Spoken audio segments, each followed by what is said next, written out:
trepada en la machuchona y hablando de privilegios de otros. De los de ellos, no, porque los privilegios de ellos están muy bien, pero además diciendo un montón de disparates. Se pone la tipeja esta, Luisa Alcalde, que no es presidenta de la organización delictiva de la secta por sus capacidades, sino porque el impulso que le dio López a su trayectoria política, debido a que es hija de sus compadres, la tiene hoy en el cargo más alto de esa organización criminal. Y se pone a hablar de la reforma al Poder Judicial y del circo espantoso del día de ayer, en el que por medio de una tómbola se jugó el destino de cientos de personas.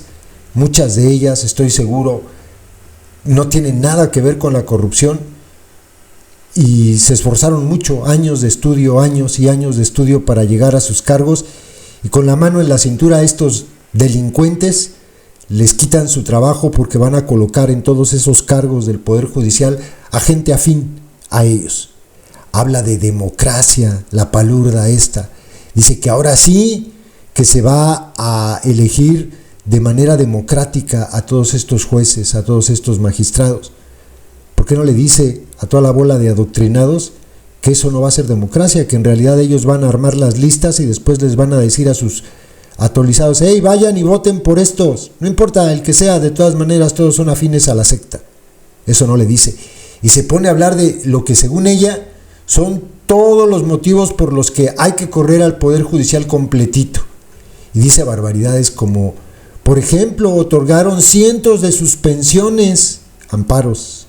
Suena más coherente cuando se les dice amparos, durante la pandemia para lo de la vacunación por la Estrategia Nacional de Vacunación. ¿Saben qué quiere decir en realidad? Que muchos padres se ampararon para que vacunaran a sus hijos. Eso quiere decir. Y a ellos no les gustó la idea porque ya ven que a los niños no los querían vacunar. Y así, entre muchas otras cosas, habla de los fideicomisos, que dice que tendrían que pasar a las arcas públicas, pero no dice que ese dinero es ahorro de los trabajadores del Poder Judicial.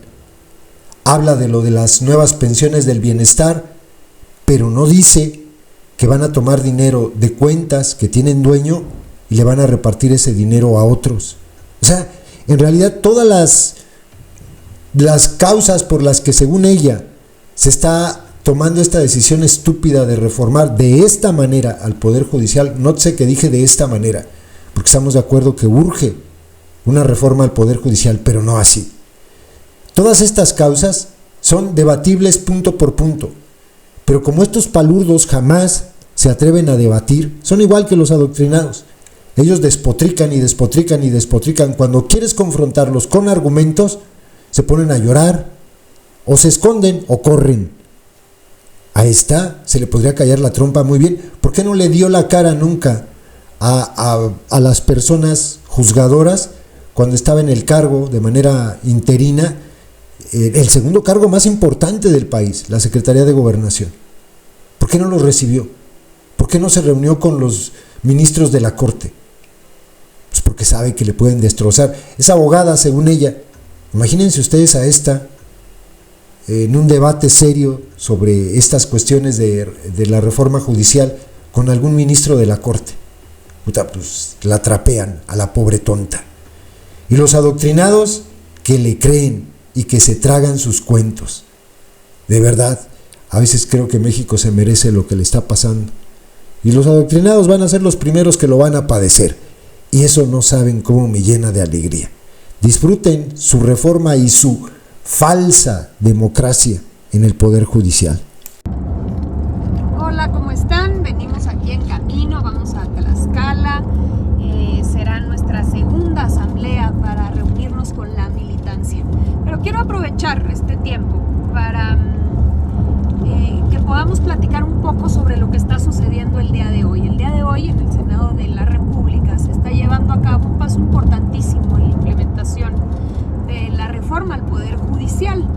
¿Qué sucede el día de hoy? La reforma constitucional, como todos y todas sabemos, estableció que habrá una elección extraordinaria el próximo año, en 2025, el 25 de junio del próximo año, vamos a elegir a la mitad de jueces y a la mitad de magistrados que existen a nivel federal en el país, y también vamos a elegir a los ministros de la Corte, ministros y ministras, a los magistrados del Tribunal de Disciplina, a las vacantes que existen en el Tribunal Electoral y también a las salas regionales electorales. Entonces, el día de hoy se está llevando esta insaculación, esta rifa pública, donde se va a definir de todos los juzgados y de todos los colegiados cuáles son los que se van a elección el próximo año, en 2025, y cuáles se van en 2027, porque la reforma dijo mitad y mitad, para que no haya ningún tipo de selección de tú te vas el próximo año y tú en 2027, es que se está haciendo esta insaculación que previó la Constitución.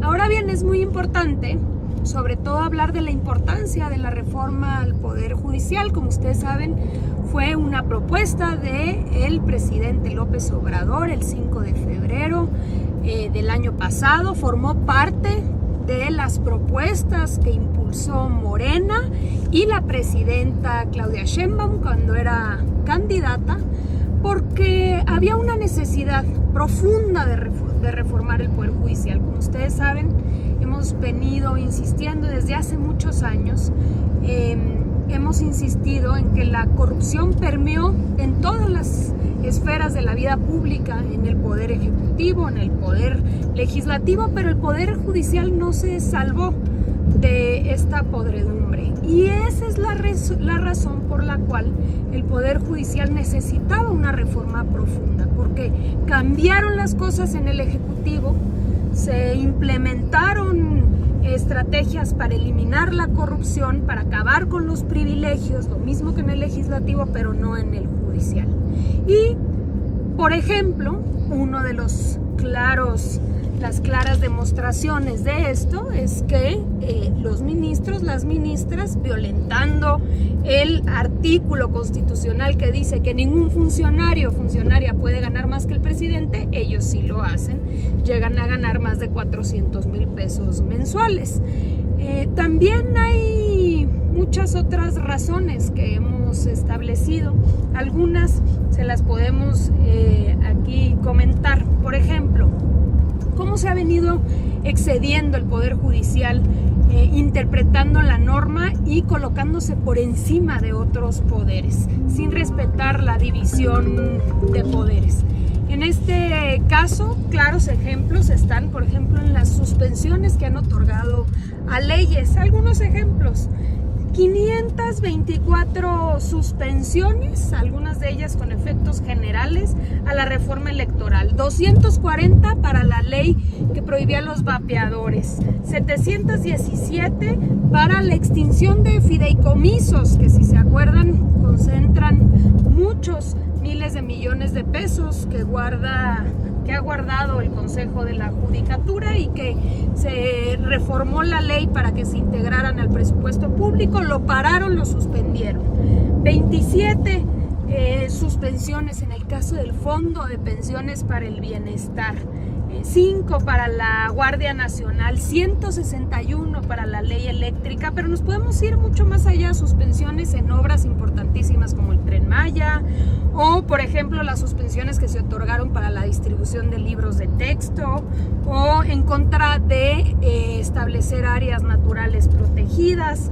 33,411 suspensiones cuando estábamos en pleno COVID contra la estrategia de vacunación, 8 en las conferencias matutinas del presidente, y muchas otras razones. Por ejemplo, también cómo se ha tratado de intervenir por parte del Poder Judicial en cuestiones electorales. No vamos y no podemos olvidar la reunión que llevó a cabo la ministra Piña antes de la elección presidencial, donde juntó ahí no solo a los consejeros del Tribunal Electoral, sino que invitó al presidente del PRI, Alito Moreno, invitó también al coordinador de campaña del entonces candidata Xochitl Gálvez, jueces que también se han metido en materia electoral. Ahora, después de la reforma judicial en contra de la decisión popular y del poder constituyente, han venido intentando sabotear o detener la reforma judicial,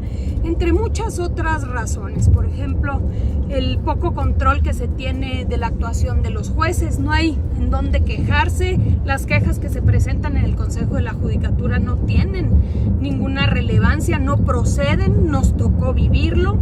Y obviamente muchas otras razones de actos de corrupción, los famosos sabadazos donde aprovechan viernes, sábados y domingos para liberar a presuntos delincuentes. Entonces la necesidad de la reforma era evidente. A luces de la gran mayoría de los mexicanos se necesitaba una reforma profunda y el pueblo decidió que fuera de manera democrática la elección de jueces, magistrados y ministros. Estamos caminando en ello, por eso celebramos el paso que se da el día de hoy en esta insaculación pública que está llevando el Senado, y vamos a seguir informando, pero también dando seguimiento. El martes sale la convocatoria para el Senado de la República emite la convocatoria y después los poderes tendrán que emitir la convocatoria